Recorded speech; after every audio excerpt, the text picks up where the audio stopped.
नमस्कार, मैं आशुतोष। बजट पर आयोजन से में खास पेशकश ड्रीम्स अनलिमिटेड में आपका स्वागत है। अपने घर का सपना हर शहरी देखता है, लेकिन आजकल इस सपने की राह में होम लोन का रुआ है। मंदी की मार के बाद प्रॉपर्टी बाजार पटरी पर लौटता नजर आता है, लेकिन कीमतें अब भी आम आदमी की पहुंच से बाहर है। प्रमोटर्स अब भी खरीदारों का इंतजार कर रहे हैं। प्रॉपर्टी बाजार और आशियाने का सपना देख रहे आदमी की नई बजट से क्या उम्मीदें हैं, इससे बात करने के लिए हमारे साथ मुंबई जुड़ रहे हैं हीरानंदानी डेवलपर्स के MD निरंजन हीरानंदानी साहब और स्टूडियो मौजूद है राहिजा डेवलपर्स के MD नवीन राहिजा। आप लोगों का स्वागत है।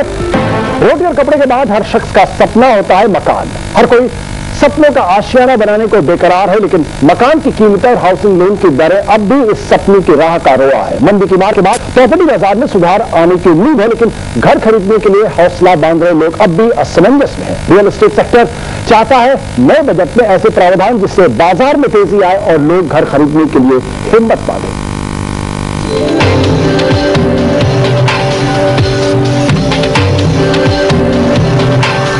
यूपीए सरकार ने लोगों को घर का सपना दिखाया है। चुनाव से पहले सरकार ने लोगों की उम्मीदें बढ़ाई। चुनाव के तत्काल बाद बाजार में सुधार आया। प्रॉपर्टी बाजार पर छाए मंदी के बादल भी छटने लगे। सरकार ने जब झुग्गी मुक्त भारत की बात की तो हौसले और बढ़े। जब खुद वित्त मंत्री प्रणब मुखर्जी ने बैंकर्स को बातचीत के लिए बुलाया तो उम्मीदें आसमान तक पहुंच गईं। जो फ्लैट्स गरीब लोग खरीदते हैं 5 लाख के अंदर, उनको जो है ना 6.5% इंटरेस्ट पे लोन्स देने का इंतजाम करना चाहिए।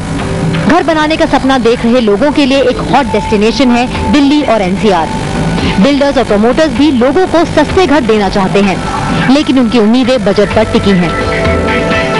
क्या सस्ता मकान वाकई उपलब्ध हो सकता है? क्या बड़े बड़े शहरों में रहने वाले लोगों के लिए मकान बनाना आसान है? ये तमाम ऐसे मुद्दे हैं जिस पर आम आदमी को दिलचस्पी है और फिलहाल वो जानना चाहता है क्या बजट के बाद उसकी स्थिति में सुधार होगा, क्या वो अपने सपनों का घर बना पाएगा। इसी मुद्दे पर चर्चा करने में इस वक्त हमारे साथ के सामने आपको बताया निरंजन हीरानंदानी साहब मुंबई से रहे हैं, साथ ही हमारे साथ नवीन राहिजा साहब हमारे स्टूडियो में, और अब हमारे नए मेहमान आ गए रोहित राज मोदी साहब जो largest real estate developers association है क्रेडाई, उसके ऑनरी सेक्रेटरी हैं। रोहित साहब आपका भी स्वागत है। लेकिन सबसे पहले हीरानंदानी साहब, बहुत छोटा सा सवाल है, जो आम मिडिल क्लास है क्या इस मंदी के दौर में वो सस्ता मकान अफोर्ड कर सकता है? उसके लिए वो स्थितियां बन गई हैं या अभी भी उसके रेंज से बाहर है?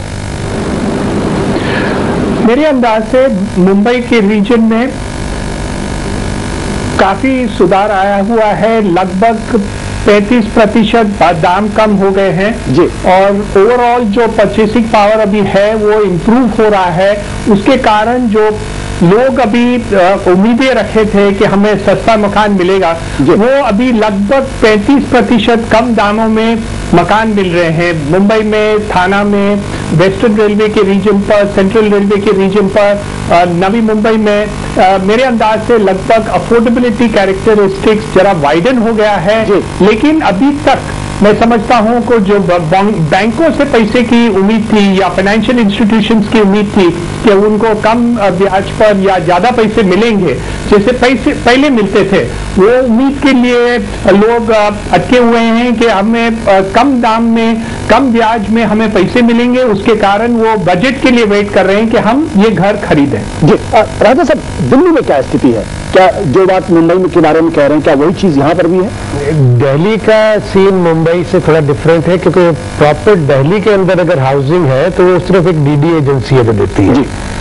DDA के पास सप्लाई नहीं है और ना ही वो पिछले 7 साल में प्राइवेट डेवलपर्स है। प्राइवेट डेवलपर्स दिल्ली में काम नहीं करते हैं, सिर्फ फ्लोर्स बनाते हैं एंड वो रियली मार्केट को काउंट नहीं करता। लेकिन NCR एरियाज, गुड़गांव, नोएडा, सोनीपत, फरीदाबाद, ये ऐसी जगह है जो कि एक्चुअली हॉरिजॉन्टली NCR डेवलप कर रहा है। जी, इन जगहों के ऊपर सप्लाई अवेलेबल है और जिस रेट के ऊपर आज मकान मिल रहे हैं, जो डेवलपर्स ने अपने रेट्स की करेक्शन की है और न्यू लॉन्चेज आए हैं जी, इससे नीचे घर को बनाना भी मेरे जहां तक हम कैलकुलेट करते हैं लगभग इम्पॉसिबल है।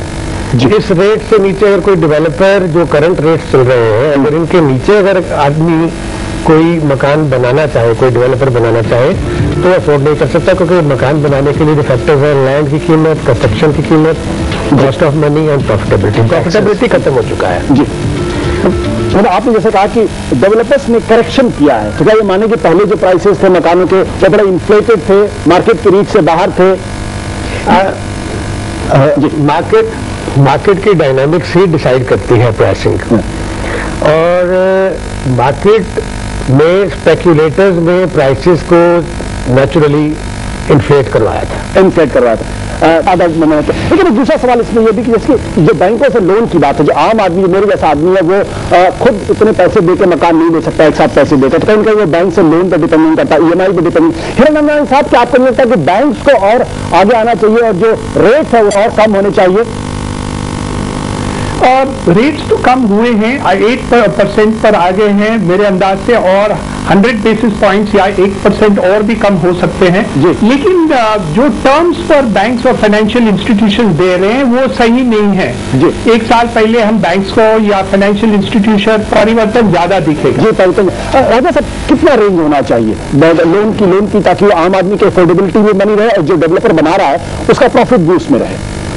जहां तक रेंज ऑफ इंटरेस्ट है, अगर हम देखें, जब लास्ट साइकिल 2004-2005 में स्टार्ट हुआ था प्रॉपर्टी का positive cycle, the rate of interest करीब 6.5 और 7% जो है, दैट इज आइडियल, क्योंकि उस रेट के ऊपर जो EMI बनता है 15 साल, 10 और 15 साल या 20 साल तक के लोन का, वो रेंट को इक्वेट कर जाता है।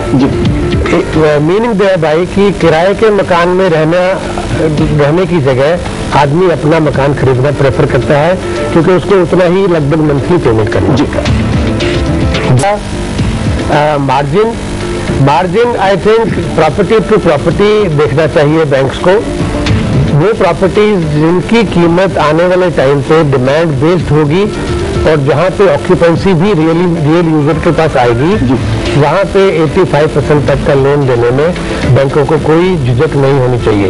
इसमें एक पॉइंट हिरनंदानी साहब छोड़ गए जी, वो ये है कि पहले बैंक जो थे वो ऑन पेमेंट प्लान जो डिजाइंड होती थी बाय द डेवलपर्स, उसके ऊपर डिसबर्समेंट करते थे। लेटली जो हो रहा है वो बैंक्स जो है they are giving their terms, okay, और उसके कारण से वो चीज सिंक्रोनाइज नहीं कर पाती। ओके, सिंक्रोनाइज नहीं कर पाती। राजा साहब, आपको क्या लगता है, क्या सरकार से क्या उम्मीद करते हैं? ये चीजें करनी चाहिए, 1 2 3। नंबर 1, इनको सब्सिडाइज करना चाहिए इंटरेस्ट रेट्स, जिससे आम आदमी को कम रेट ऑफ इंटरेस्ट के ऊपर लोन मिल जाए जी। नंबर 2, पॉपुलेशन डेंसिटी नॉर्म्स को करेक्ट करना चाहिए जी, जिससे छोटे यूनिट्स बन सकते हो। ये हमारे अक्रॉस इंडिया और पर्टिकुलरली NCR में सबसे बड़ा प्रॉब्लम है कि छोटे मकान बनाने के लिए गवर्नमेंट परमिशन नहीं देती है। नंबर 3, जो टैक्स स्ट्रक्चर है वो बहुत डिफेक्टिव है। एवरी स्टेज के ऊपर रियल एस्टेट को जो है इंफ्रास्ट्रक्चर का दर्जा नहीं दिया हुआ, जबकि ये इंफ्रास्ट्रक्चर का पर्पज सर्व करती है। हिरनंदानी साहब, आपको क्या लगता है वो 2-3 चीजें कौन सी फौरन करनी चाहिए जिससे आम आदमी की जद में मकान आए? मेरे अंदाज से जो टैक्सेशन लेवल्स आगे हैं वो बहुत ही ज्यादा है। मल्टीपल टैक्सेशन लेवल, जैसे हम सीमेंट बनाते हैं, स्टील बनाते हैं, हर एक के ऊपर टैक्स रहता है। फिर हम मकान बनाते के और बेचते हैं तो उनके ऊपर स्टैंप ड्यूटी रहता है जी। बाद में जो वैट और सर्विस टैक्स है वो भी उनके ऊपर लागू है। तो ये मल्टीपल टैक्सेस लेवल को कम करने चाहिए। सेकेंड बात है, जो हम EMI के डिडक्शन, इंटरेस्ट के डिडक्शन कर रहे हैं, वो चेंज करके EMI के ऊपर डिडक्शन करना चाहिए। वो 1.5 लाख रुपए का जो लिमिट है वो मध्यम वर्गीय के लोगों के लिए कम पड़ता है, और मेरे अंदाज से प्रिंसिपल और इंटरेस्ट को दोनों लागू करके एक EMI करना चाहिए। ये बजटरी रिविजन करने की जरूरत है। दूसरी बात है कि जो हमारे रेगुलेटरी बॉडीज हैं हर जगह, जैसे आप NCR के जिक्र किया, यहाँ वेस्टर्न रीजन में भी आप देखें तो हमारे पास एक मकान बनाने के लिए 52 परमिशन लेने पड़ते हैं, और ये 52 परमिशन के लिए 10 एक टेबल, हर एक टेबल पर जा रहे हैं। तो मतलब आप और राशनलाइज करना चाहिए। हिरनंदानी साहब, माफ करिएगा, वक्त की थोड़ी कमी से आपको बीच में रोकना पड़ रहा है। बहुत बहुत शुक्रिया आपका हमसे बातचीत करने में। राजा साहब आपका भी और मोदी साहब आपका भी। ये थी हमारी बजट, हमारी विशेष पेशकश ड्रीम्स अनलिमिटेड।